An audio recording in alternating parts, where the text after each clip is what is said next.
Yeah, I'm here. All right, we are ready. Good evening. How's everyone? Just fine. Good, good. Thank you also very much for accommodating me being out of town, and we're going to open up the meeting this evening.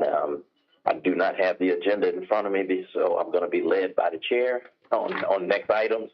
But if we could open up by introductions, I would certainly appreciate that. I'm going to start off with me, J.D. Young, Chairman of the VDOT Transportation Committee for Caroline County.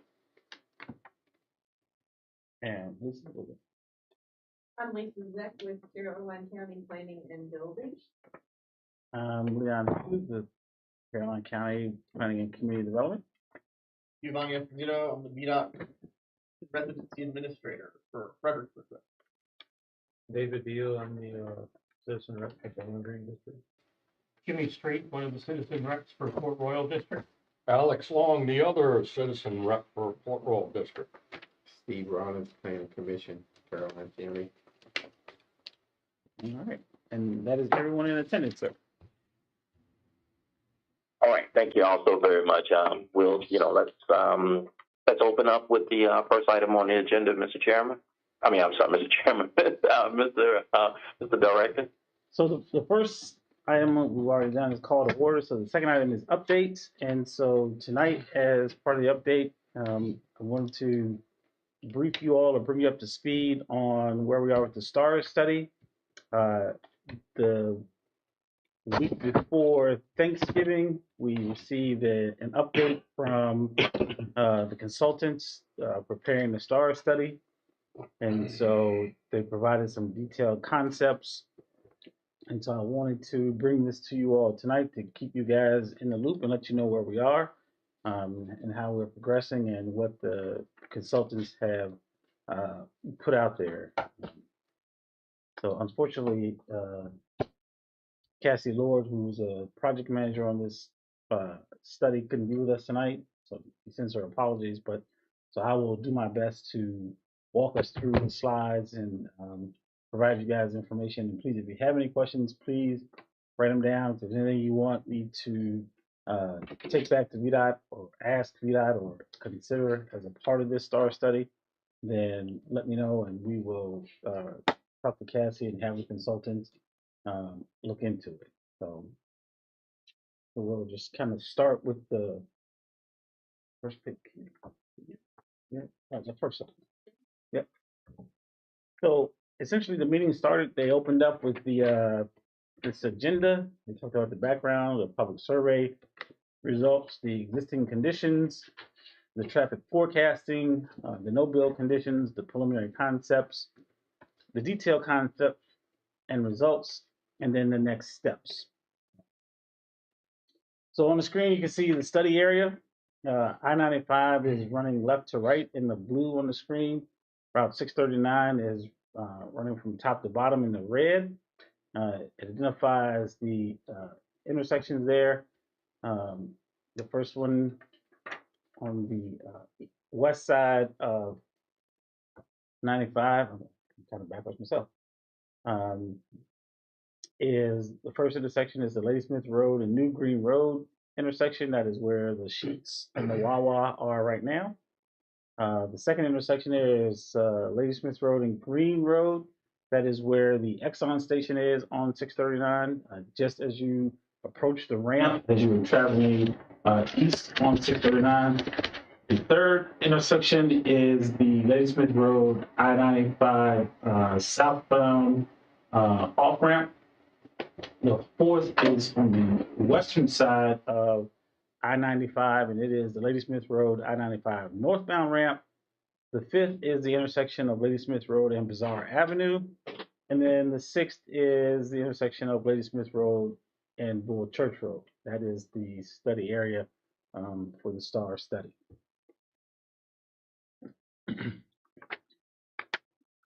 So kind of background, safety concerns at the I-95 ramp terminals is an issue. We have obstructed sight distance for ramp approaches, which results in challenging merge movements.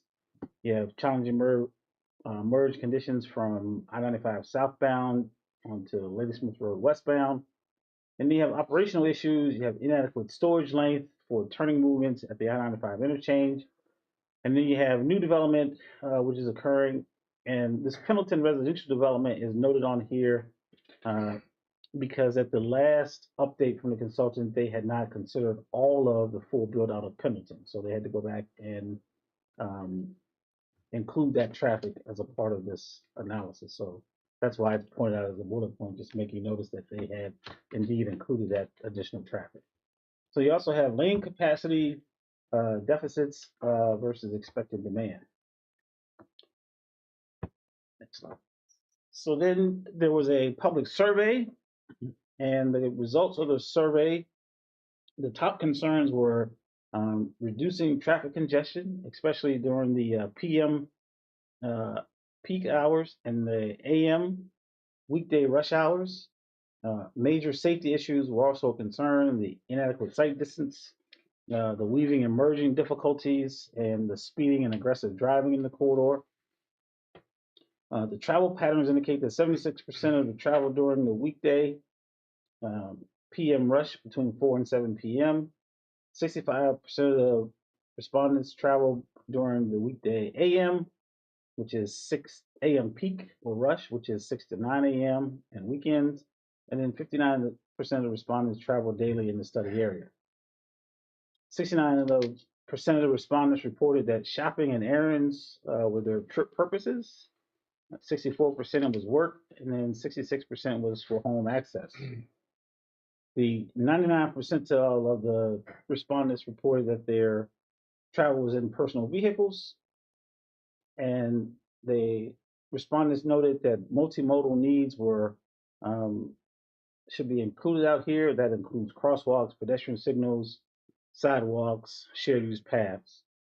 And then at the bottom there, you can see there's a link there for the survey results. When was the survey done? Alex, I don't know. A year ago, 2 years ago? No, it was done probably in 25. The study just started. So. Okay. It was done in 25. The study Okay, just this started. year. Sure. April 2020. There was something on Facebook that I saw. I think they had it on Facebook also. But I did it on Facebook. Okay. It was early in this early summer, spring. Yeah, VDOT's done a good job of public outreach. So then they talked about the crash analysis. So they used years between 2018 and 2023, excluding 2020. I'm not sure why 2020 was excluded. But in the time period noted, there were a total of 185 crashes. On I-95 crashes, there were 121 crashes. There were 56 northbound crashes, 65 southbound crashes.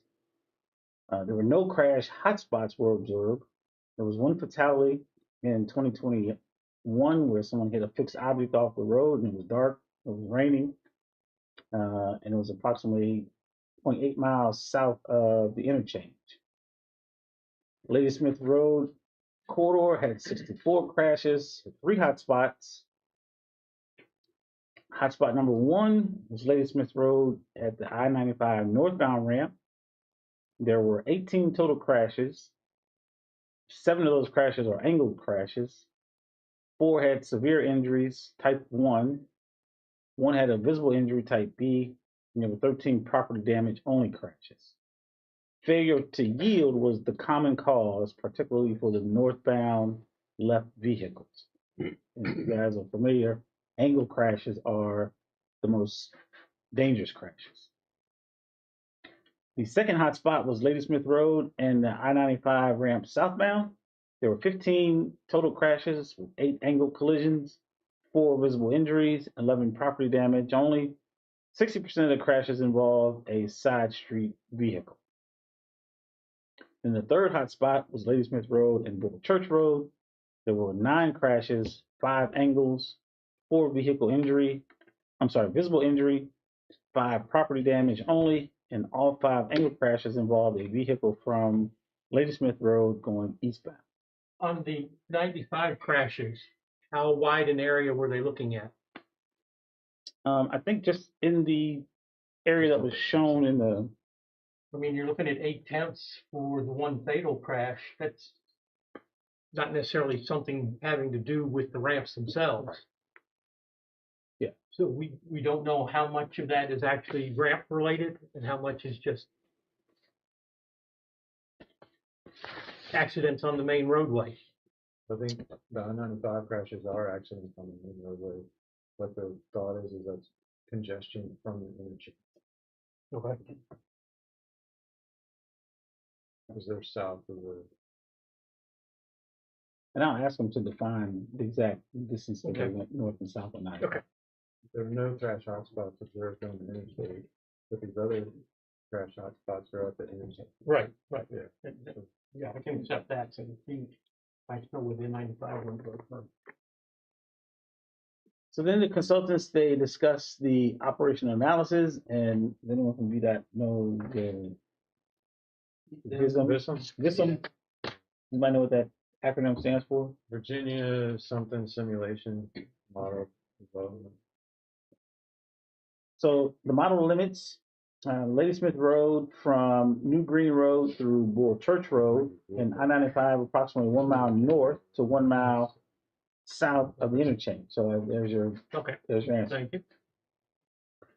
So there were calibration MOEs, travel time, throughput, maximum queue lengths, free flowing conditions observed on I-95 for both AM and PM peak hours in the north and southbound directions, and congestion was observed at the I-95 northbound ramp terminal. So in their traffic forecasting, they used the FAMPO 2022 version 6 plus reviewed background development. They also used a 2% growth rate along Ladysmith Road. And here again, they note that the Pendleton residential background trips were added to the estimates based on the growth rate. And they used a 1.3% growth rate for the northbound I-95 traffic and a 0.9% southbound, a growth rate for the southbound traffic. And VDOT did sign off on the growth rates. So this slide is traffic forecasting based on the 2055 volume projections. And I will say I think it's important to note out for understanding that this study looks out at 2055 as the horizon year. And so you will see that there's also an interim year of 2035, I believe it is, in here as well. So 2055 is the ultimate condition, and then 2035 is the interim. So the numbers you see here, this forecasting represents what traffic would be like in 2055. And I'm not going to go through each of these turning movements and what the volumes are, but you can see in your packet that there are some significant increases in traffic. Next slide, please. So this slide represents the no build condition if you don't do anything to the interchange. Can I make one point real quick? Yes. Further, it caught my eye that there were so many crashes at Bull Church because I felt like the volumes would have dropped off right much farther. I don't remember, we could go back to the crash slide, but it seemed like there's just as many crashes at Bull Church and Ladysmith Road as there were at the interchange ramps, or close to it. But the volumes are nearly a half to a third less at Bull Church. Hmm. So if you looked at the crash rate based on the number of vehicles going through the intersection, you might say Bull Church is the worst one. Yeah. And David, you make a very good observation there, because I asked the question, have they considered studying beyond Bull Church? And they hadn't. But you'll notice that they do propose some improvements, some signage and other things to try to assist motorists at that intersection. Now looking back at the crashes, it's 18 and 15 and 9. So it is tracking about the same as the others, maybe a little heavier crash rate. But I wouldn't look at the total number of crashes and think that Bull Church is not as bad as the ramp, or not worse than the ramp. Bull Church is kind of a blind curve there as you're coming around for people trying to turn up Bull Church Road. Yes. So you've got people anxious to get home running into the back end of them. So I'm not sure what their recommendations are, but it would seem to me a turn lane would improve the situation greatly. So I will say there's a project at the intersection of Bull Church and Ladysmith Road on the south side there. It's a data center project there that is doing improvements on the south side of 639 at the intersection of Bull Church. That does include a right turn lane going south on Bull Church Road. So that improvement will get done as a part of that project. And they're also doing some improvements at the intersection to some along Bull Church that will should improve sight distance there as well. Okay. So For those accidents at Bull Church, is there a way to determine on what time of day it is, whether it's during school, buses leaving or dropping children off? Is that, can you tell what time those accidents happen? I'm sure they can. Yeah, that information is recorded with the accident, so they can pull that. Yes.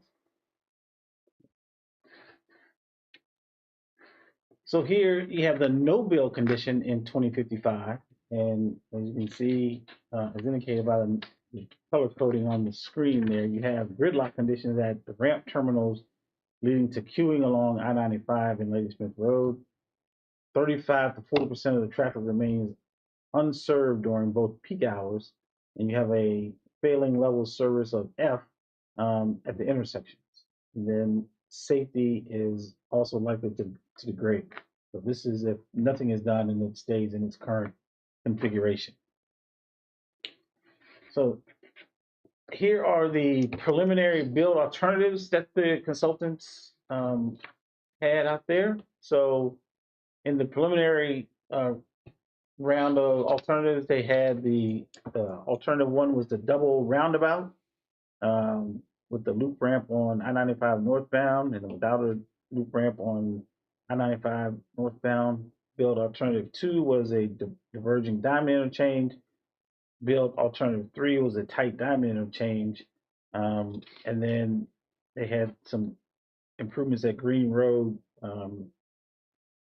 because of the spacing there, which I think the only one that moves forward from the preliminary round is the tight diamond interchange. So here, I'm sorry. So here you have build alternative 1. So let's they all move through this. I'm sorry, they did keep the double roundabout in there. I'm sorry.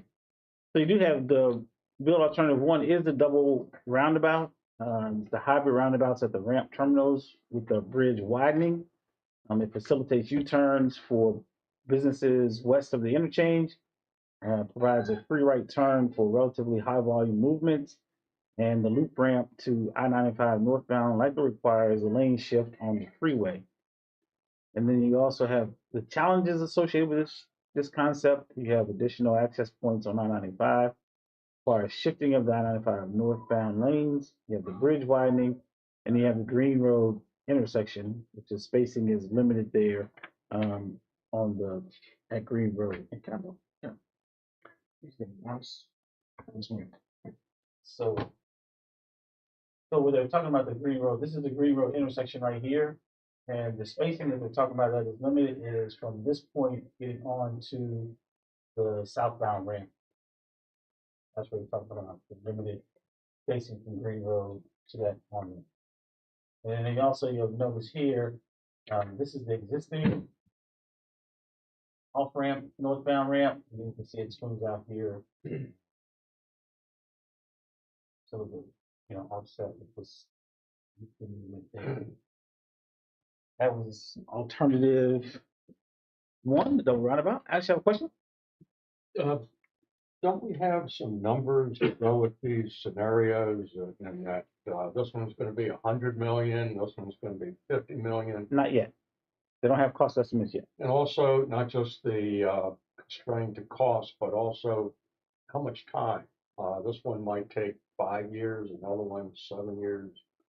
No, because I think that the construction timeline is going to be driven probably in large part by available funding. So Well, that's the other big cog in the machine. yeah. So, but we'll talk about that in a minute because this is a way to address that. So Okay. So on this one says the alternative was not advanced. Is that based on the study, the people doing the study and public input, or how did that not get advanced? I think it didn't advance. If my memory serves me correct, it didn't advance because I don't think it wasn't.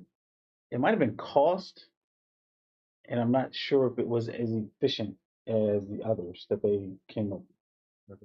So in terms of when I say efficient, I mean in terms of moving the traffic. Do any of the alternatives do away with the access at Green Road completely? We had that conversation, and that's a bigger conversation. And remind me to come back to that. And we can Okay. talk about that as well. Okay. Yeah. So I was right. These are the ones that didn't. Or this one didn't.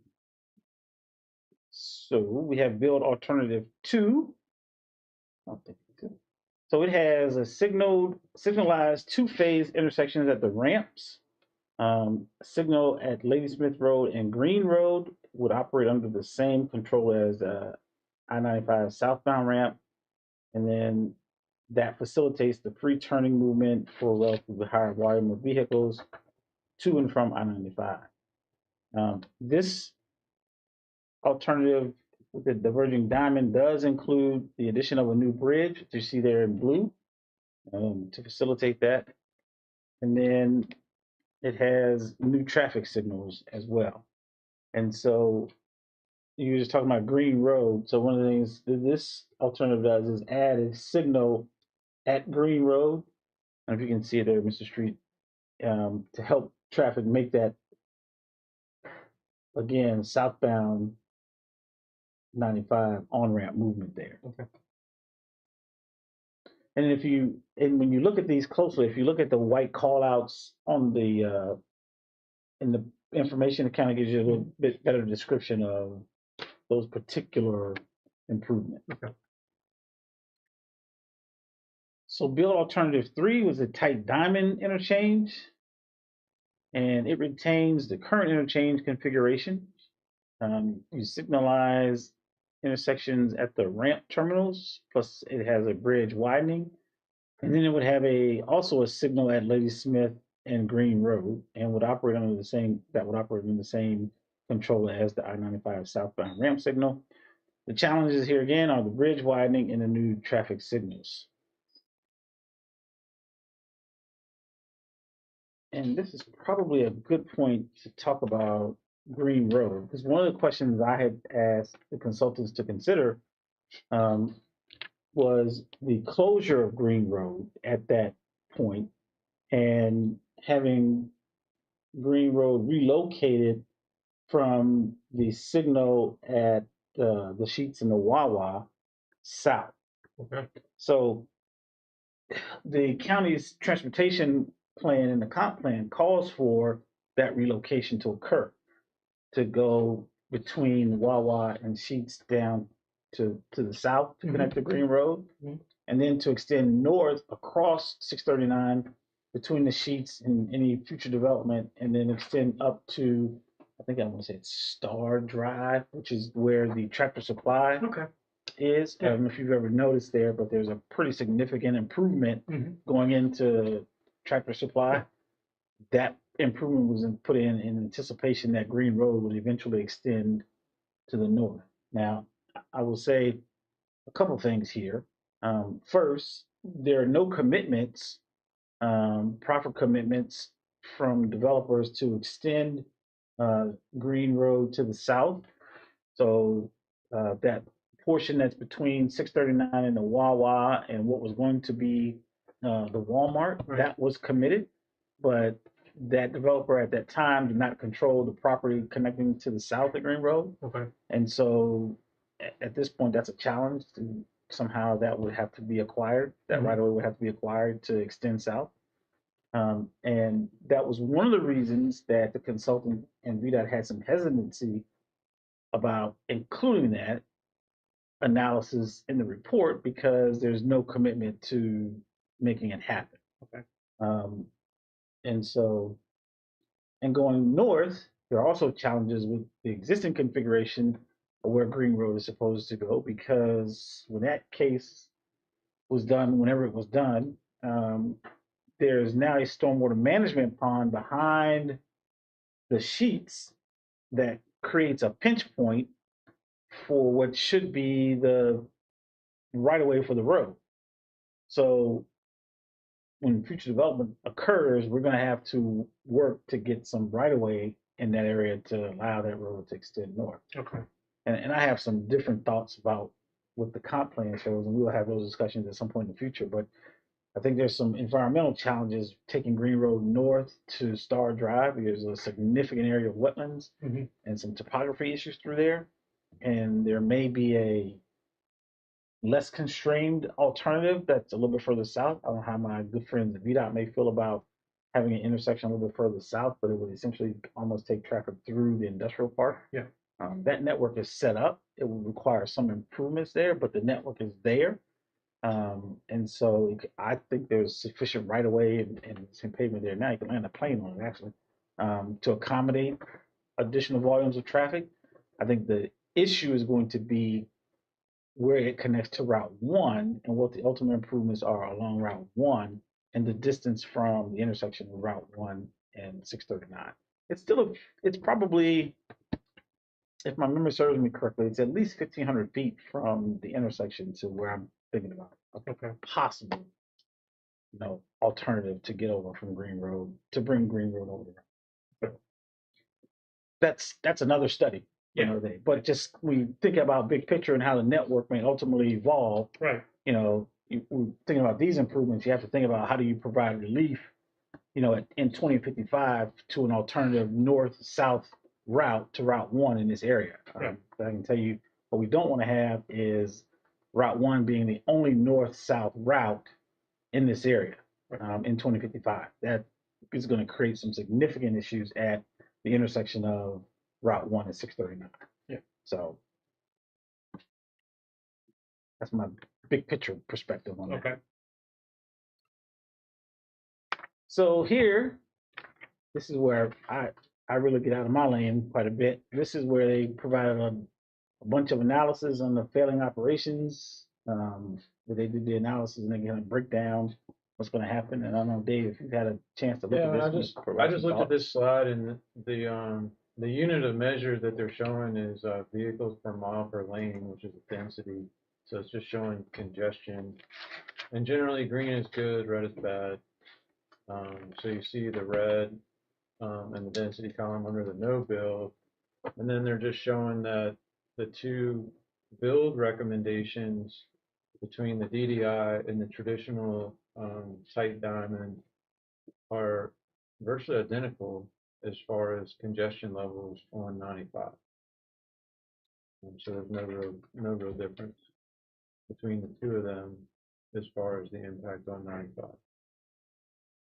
Meaning that the queues that are lining up and down those ramps are not impacted. Right. The main line 95 at all. Right. Everything's free flowing, going 67 to 71 miles an hour. It's shown there for either of those two alternatives. So And that's based on the volumes that they're shoving into the model.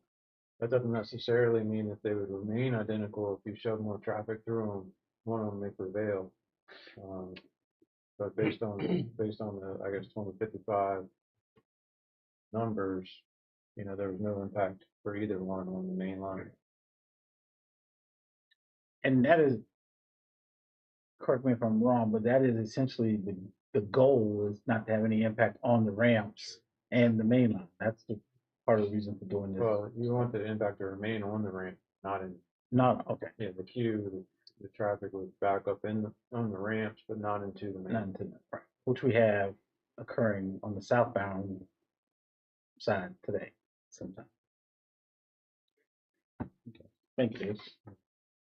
So Dave just kind of went through the next couple of slides here with that information and how it went on the impact. And so as a part of the presentation, they had the simulations that were presented, and we don't have them in motion here, but these slides, the consultant had them in motion, and you could actually kind of see the construction. See the traffic as it was moving, and As you see in the 2055, you see a lot of cars and essentially gridlock at the top there. And then with the tight diamond and the DDI, you see um, fewer vehicles kind of in a queuing position in both of those scenarios. I think kind of free flowing. There's a pretty interesting simulation that they had going there. So we should have had that in real time here.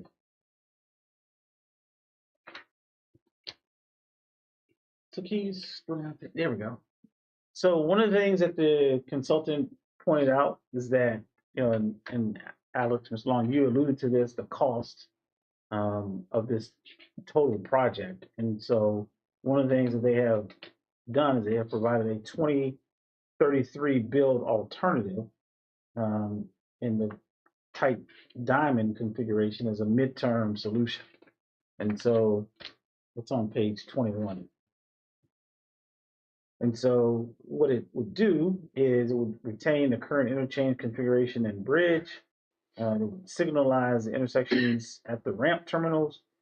It reduced the travel lane width to 11 feet on the bridge. It would signal at Ladysmith Road and Green Road, which would operate on the same control as the I-95 southbound ramp. And then this midterm solution is adaptable to both the future design alternatives of the Virgin Diamond and the Tiger.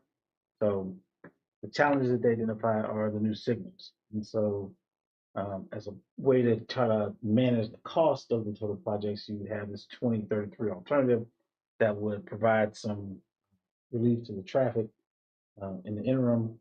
And then as we move forward, secure funding or identify funding to get to the ultimate configuration to deal with the 2055 traffic. Is it possible to get the rights of way for the long-term solutions if we go with the midterm solution? Because that especially on the approaches on the roads, because man, once the right of ways developed, it's out. You can't buy it. Right. Yes, you're exactly right. And so one of the things that we've been doing as a staff, as you can see, there's some significant green space on the south side of 639, on the east side of I-95. So we have been talking with the potential buyer of that property about reserving right of way for these improvements because we know they're coming. And so we weren't as far along. This analysis is kind of lagging those conversations. And so now that we do have these alternatives, we have a little bit more certainty in what we need to try to acquire into the future. So, but Alex, as part of any development process that we have, we always encourage applicants and ask applicants to participate in mitigating their impact on the network. And one of the ways that they can do that is provide right of way to help reduce the cost of the projects. Oftentimes, like hit the nail on the head, right of way is oftentimes the most, if not the most, one of the most significant costs of projects. And so anytime we can get a donation of right of way, we greatly appreciate it. And we certainly ask applicants to. But when this midterm project's funded, if it's possible to get some money to get the right of way for the long term. No, I mean, the process that Leon described is one that the county can do. But if VDOT were to build this as a project, we can only acquire the right of way necessary for this. And that's in the Code of Virginia. Yes. That's in the state. So the county can get it, but VDOT can't do it. Right. That's it. Property rights state. Huh?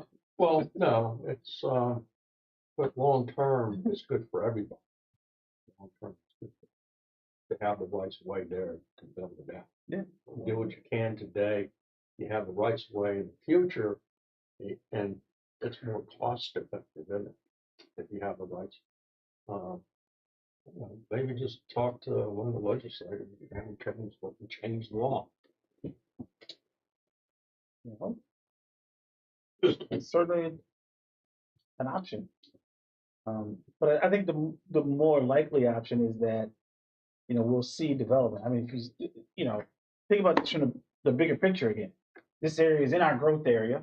It's identified as, you know, an area the county wants to see, you know, I think it's identified as regional business on the comp plan. So the county wants to see significant development occur in this area around the interchange. And so there's, you know, a real possibility that some property owner, some project is gonna come along that might have to go through a public process.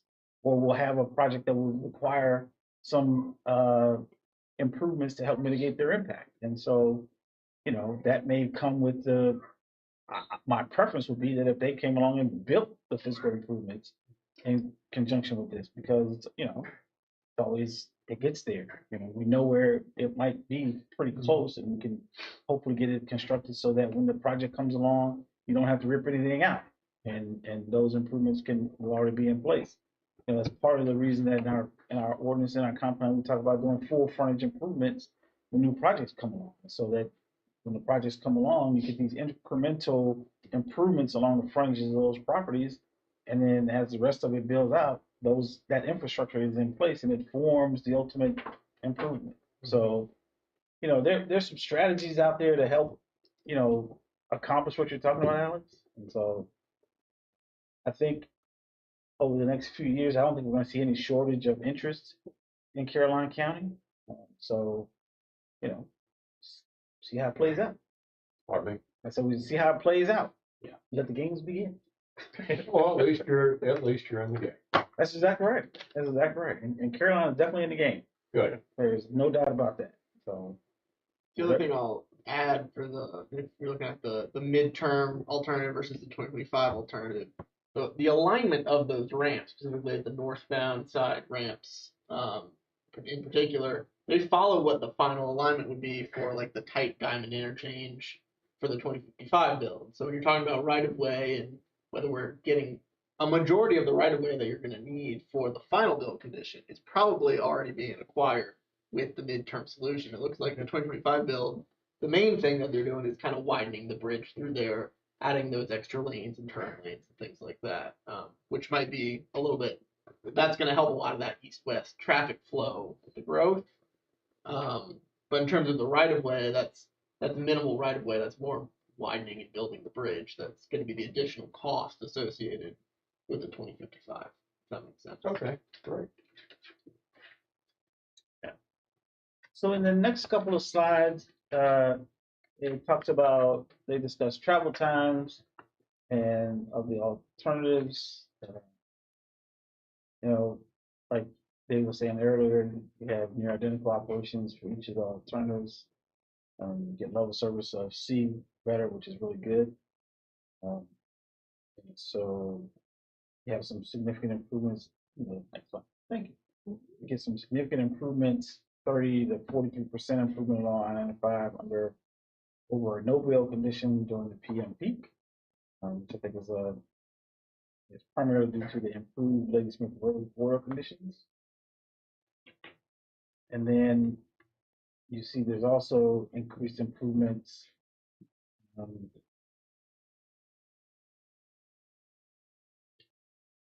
as we move forward. So this, let's see, yeah. So this slide is talking about the increased travel time along Ladysmith Road.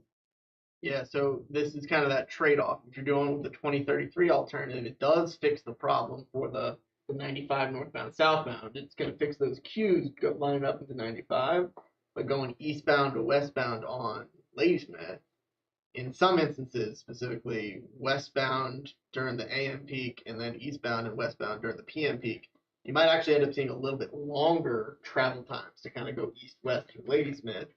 because you gotta prioritize more time for that traffic coming off 95. So that's kind of a little bit of the trade-off that you're seeing with the 2033 build here is the midterm solution.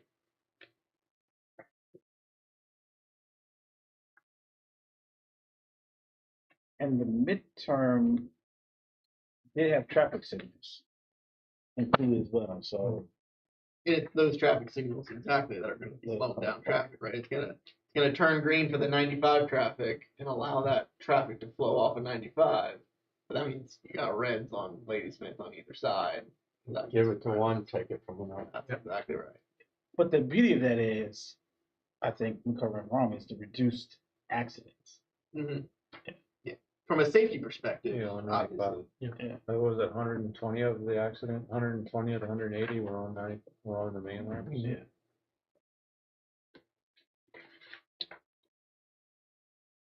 So then again, here this kind of identifies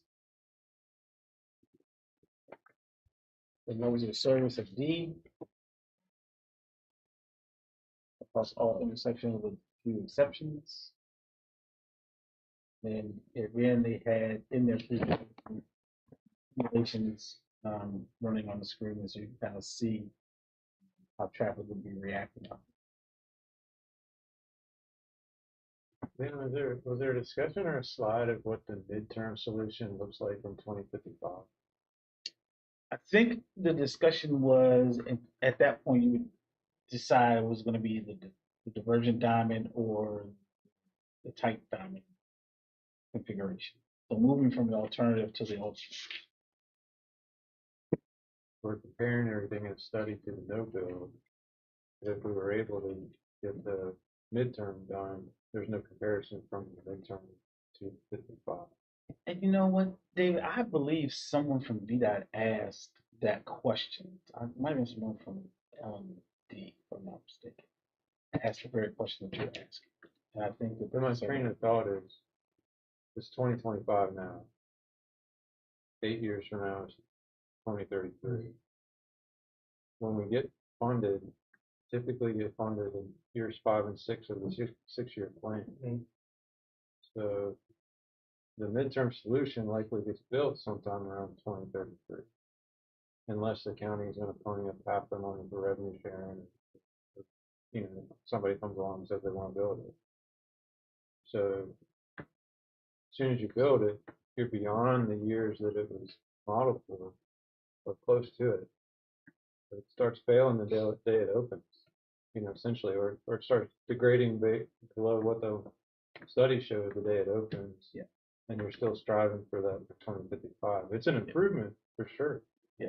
But someone did ask that question, and I think the consultant was going to look at that and in their next report, analyze that, because that question was definitely asked. Yeah, I do recall.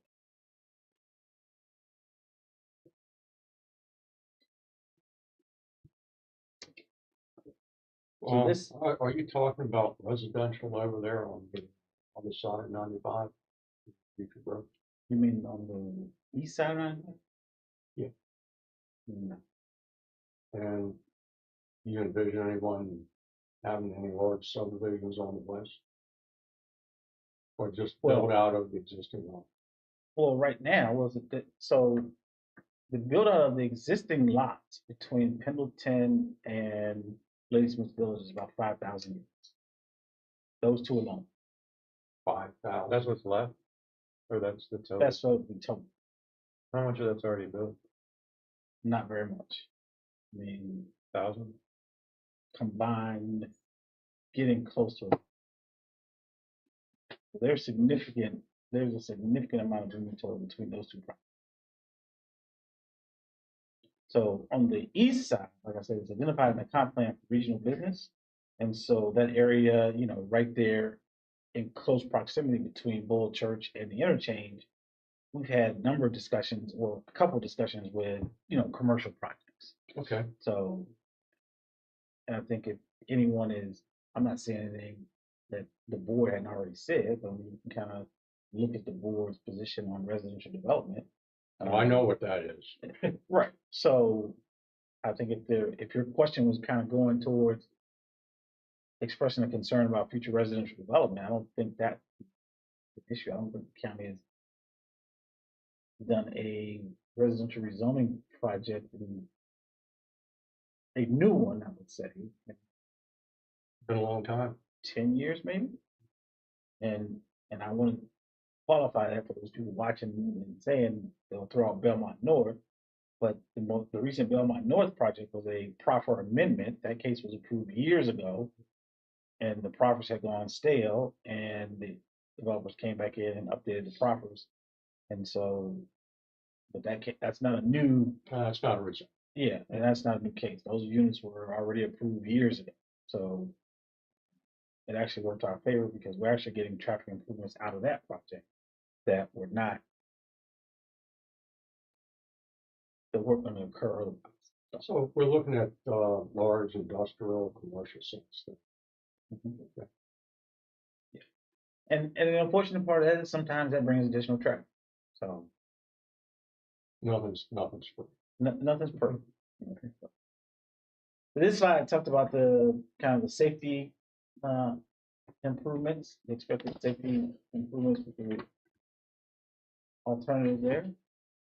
And then so you see the summary of findings, congestion is expected to worsen in the future years. Both the tight diamond interchange and the virgin diamond interchange are expected to enhance safety and operational efficiency compared to the no-build scenario. Crash modification factors for converting a stop controlled intersection to either a DDI or a signalized intersection are similar, ranging from 0.64 to 0.67. I'd have to defer to my VDOT folks. That just means that if there's 100 crashes, you go down to 64, 67 crashes instead. That's what that. So the 2055 operational performance between the TDI and the DDI is going to be comparable. The TDI demonstrates approximately 20% lower forward travel times during the AM peak. The DDI shows slight advantages in ramp terminal intersection operations. The 2033 midterm solution is operationally viable and offers safety benefits similar to those anticipated in the design year solutions. And then finally, the design is adaptable future conversions to either a DDI or TDI configuration. So, like Giovanni was saying earlier, if you do the interim solution, you're essentially putting in the infrastructure for the ultimate 2055. The question that David raised, we'll have to see what is the failure point for the 2033 alternative. And so that, like I said, when it gets built, it's not already failing. And that is to be determined. So another slide. And then the next steps, the one thing that I will note on here is that that's I think is important for the committee and for people watching online is that the public meeting will be in January. I think this slide talked about it maybe being December, but because of the holidays, it kind of got pushed a little bit. So right now, there's a target for a January public hearing, VDOT public hearing to occur. So we'll stay tuned and we'll get more details on, when that exact date will be and pass that along to you, sure. January 3rd, I guess. I'm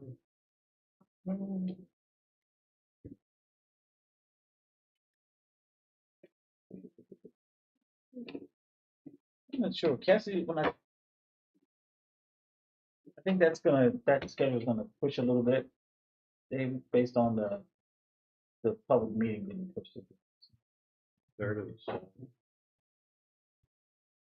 So that is the latest on the STAR study. And so if you guys think of any questions that you want to have considered or answered, please let me know so we can get them to the consultant and have them, provide us answers. I think ultimately we are the client for this study. So, it's incumbent upon us to ask questions and, raise the doubts and, have them sharpen their pencils, so to speak. So if there's something, don't be afraid of challenging something that you see. Provide a different alternative. Mr. Hughes, JD here. Mhm. Question. now that we have a different administration coming in, yes, one, I would love for us to sharpen the pencil as much as possible. But can we impress upon the new administration, being that they were all behind education and transportation and things of that nature, if we can get in position to lean on them right now and make that a precedent and put things before them and say, okay, we need $60 million, whatever it is that needs to happen for the benefit of Caroline County without it being any what's the word I want to say, any match from Caroline County. Well, I mean, we can certainly always ask, you know. Yeah. But I think the funding mechanisms that are in place, you know, and which is a good segue, at our next committee meeting, Ian Ollis from George Washington Regional Planning Commission is going to come and do a presentation on funding options and mechanisms for transportation projects. I'm gonna try another district. So, you know, I think your statement is spot on. You never know what will happen, but I think Sure. you know, I mean, I think if we get ahead, get in the game early, you know, with the politicians that are out there, if they, you know, if that's their platform, then we need to make them. We need to stand on making them adhere to the platform that they ran on. And I'm not trying to be political here. I'm just saying, hey, if you say this is what you're all about, then show me this is what you're all about. well, I don't think there's anything wrong with that. But I think, That's my 2 cents. I don't know what the rest of the board has to say about that one. Okay. well, I would say that's a conversation you have with the governing body and see how they feel about, you know, making that a part of the legislative agenda. I mean, but that's something that comes from Caroline County, not necessarily me, would it be? Right. No, that's what I'm saying. I mean, typically the board has a legislative agenda and they, you know, put that forward. So if that's something that the committee feels like they want to recommend to the board to include as a part of that, then that could be something that the committee would recommend. We need some help. We need some help. We need some financial help in Caroline County, and we need to stop. I say it all the time. We need to get out of the residential taxpayers' pockets. We need some commercial and some big help because we're growing. We're bursting at the seams, and we need to come from somewhere else. Duly noted. Okay. So, which is a good segue into the new business. If you were ready, Mr. Chair, for that. I am ready. Yes, sir. Okay. So, new business. I wanted to brief the committee on a recent development that is occurring with the assistance of the George Washington Regional Commission. As you all know, we are not a member of the FAMPO, which is a part of George Washington Regional Transportation in this area. And so back in the summer, the transportation staff at GWRC approached myself and King George about forming a rural technical advisory committee. And with the goal of giving a voice specifically to the rural jurisdictions of the PDC. And I, for one, championed or jumped wholeheartedly, both feet in, supporting the idea of a rural transportation committee. And I will tell you that my enthusiasm for it comes from my prior history. So my first job in the public sector was down in Prince George County, a county very similar to Caroline. It was a voting member of that PDC. But anyway, we did have a rural transportation committee when I was there.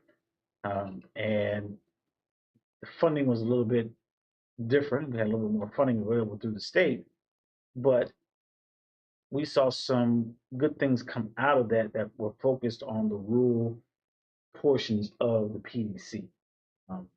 The rural counties down there, I think it was about 4, rural counties that were not in the urbanized area.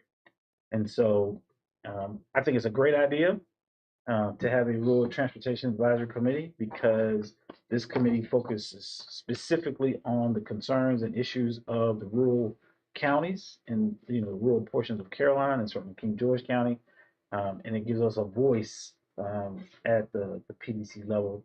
And then I think ultimately, and it was reflected in the minutes, I think it's an opportunity for rural jurisdictions across the Commonwealth and across the PDCs to come together and raise our voices collectively to address the issue that Mr. Young just brought up, and that is funding for rural jurisdictions in Virginia. I'm gonna date myself a little bit here, but I remember when there were tolls on I-95, and I think if the VDOT folks went back and did some research, back when in the early 2000s, late 90s, our rural addition program, our rural rustic programs, there was never a shortage of funds for those programs. Okay, so rural jurisdictions had a fair amount of money.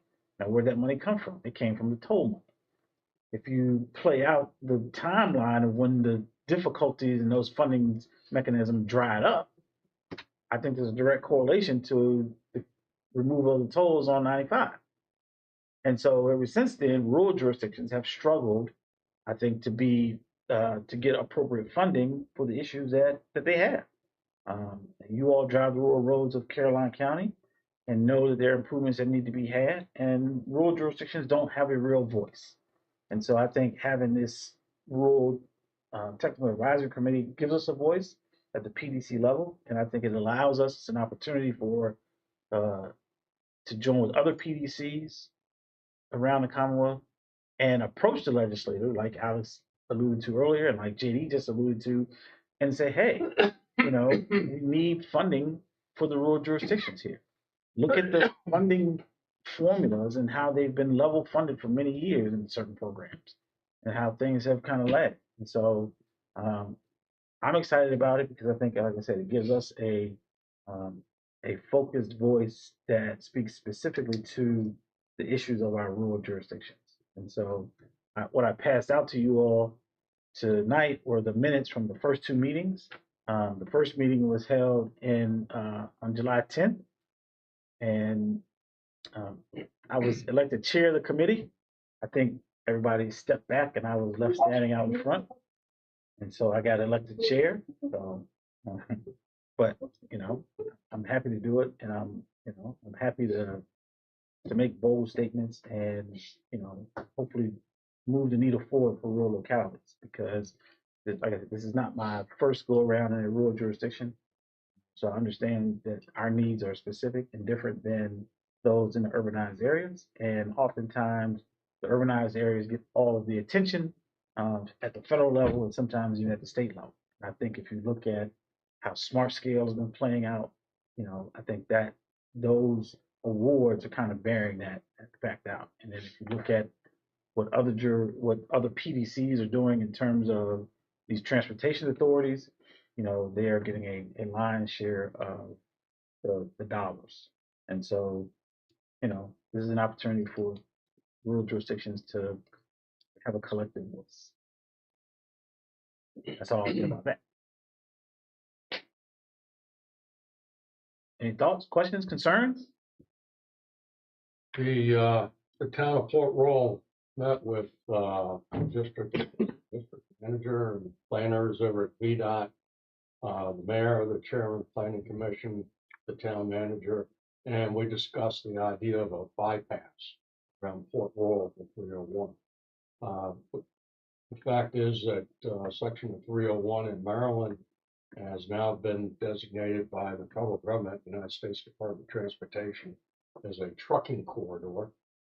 And I believe that in Virginia, 301 is, if it's not already, designated as a road of state importance or an arterial of state importance.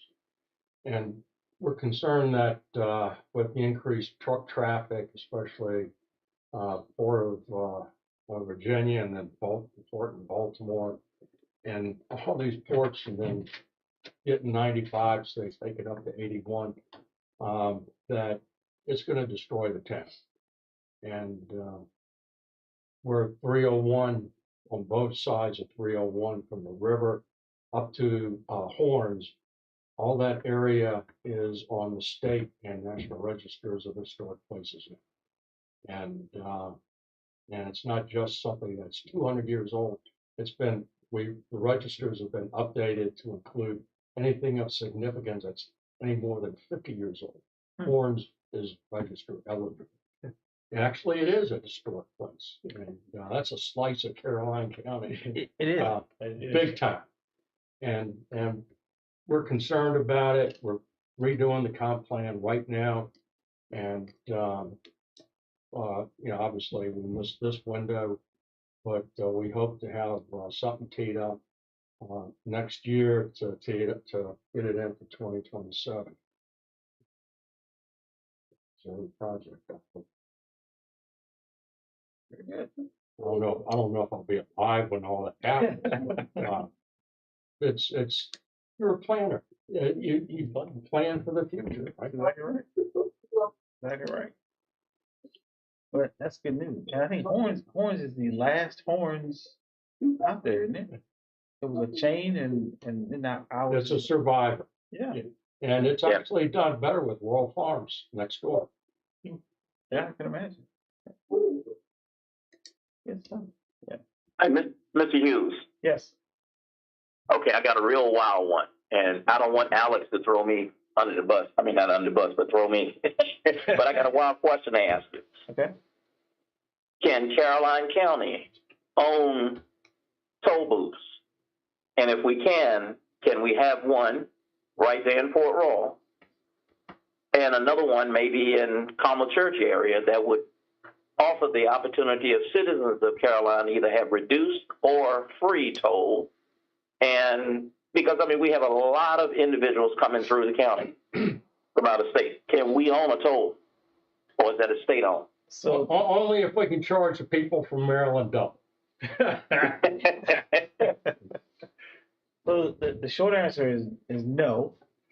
And if you want to do some interesting reading, go back about maybe 15 years now when there was some serious discussion at the legislature about returning tolls to 95 and read the public outcry from some of the jurisdictions to the south of Richmond and in other parts of the state that really came out and opposed tolls. And if I'm not mistaken, there may have been some legislation passed that it would take a congressional act, I think, to get it done, to put tolls back on 95. But no, we cannot have tolls. Okay. But it's a very interesting discussion, and it's one that, I just feel like Virginia misses the boat on, because I've seen, I was alive when we had tolls and there was revenue to address a lot of the issues that we are struggling to address now, and we are in this place that we call smart scale. So. Okay. I mean, it's, I'm still learning the process. I'm just thinking of all things, and call me biased, call me whatever you want, but I'm just interested in Caroline County, getting some few extra dollars from wherever we can. Well, just remember, Virginia's a Dillon Rule state, so we are only afforded the authority that the General Assembly allows us. So. Okay. So, Mr. Chair, that is all I had tonight. I handed out the minutes of the Rural Transportation Advisory Committee meetings so that the committee members will be aware of it and have that. And I don't think anyone else has anything else. Am I correct? Well, Mr. Chair, I do have a couple things. And I couldn't hear everybody. We have anybody from VDOT in the room?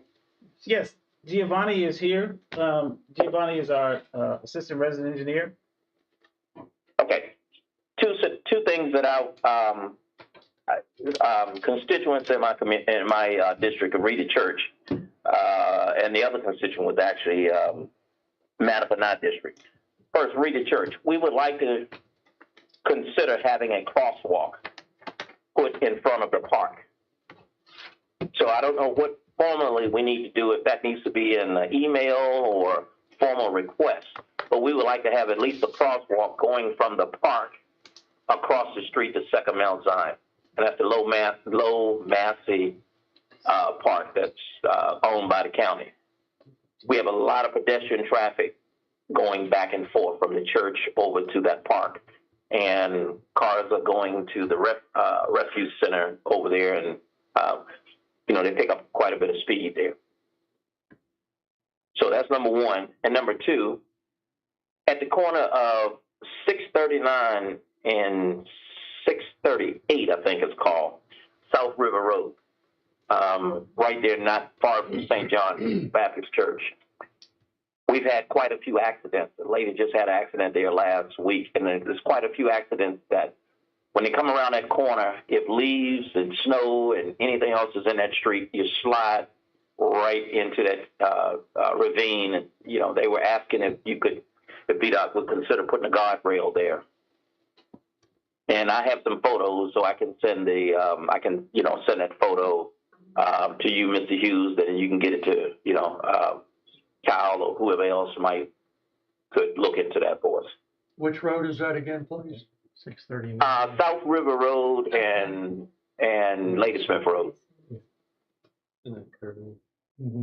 Yeah, lady this past week she went over in the ravine. She slid and just went right directly over into the ravine. So if a guardrail was there, it's a deep ravine. If a guardrail was there, it would, And from what I'm being told is this is not the first. We might have to do a little data history there to look and see. There's no fatalities, but again, we can do avoidance. That would be great. No, absolutely. That's definitely something we can look into. An email would be great. That helps us for tracking, and so I know exactly what you're talking about there. But our traffic engineering section within VDOT could definitely look at both of those. Okay, So I can spearhead that. I can get that out this week. So, Chairman, we have on the screen right now a GIS map. I just wanted to, for reference for Giovanni, to see where the park is down. Is it on? Oh, right down there. It's on 38. Right where it says Don Boulevard. Yeah, right around Yep. here. Okay. Yeah. It's gonna probably be Old Don Road. I think it's Old Don Road, but it's right off the 30. Yeah. Okay. Yeah, right there. Oh, okay. Gotcha. Yeah. Yep. That's definitely something we can look at. Yeah, if we got pedestrian traffic going through there, that's something that we could for sure consider. Yeah, if we can get signage there, that was one, and if we can get a pedestrian walkway across that painted in the street, I know that's a little more maintenance for VDOT, but if that's something that we can incorporate into the budget, I think that would help significantly. Sure. And just as some background, Giovanni, the county has just invested quite a bit of money in that park, Okay. in upgrades in the park, and so it's getting a lot more activity. Yeah. So, Yeah, and a community center is about to go in place over there, so it's going to be even more traffic.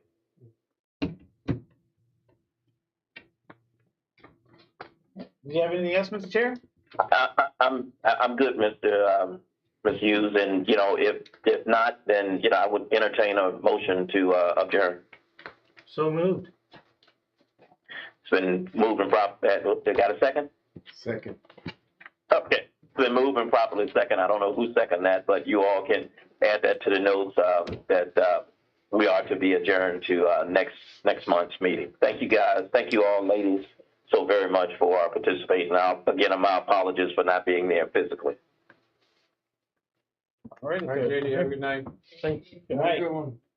Hanging up. Happy holidays, everybody. And to you. Merry Christmas.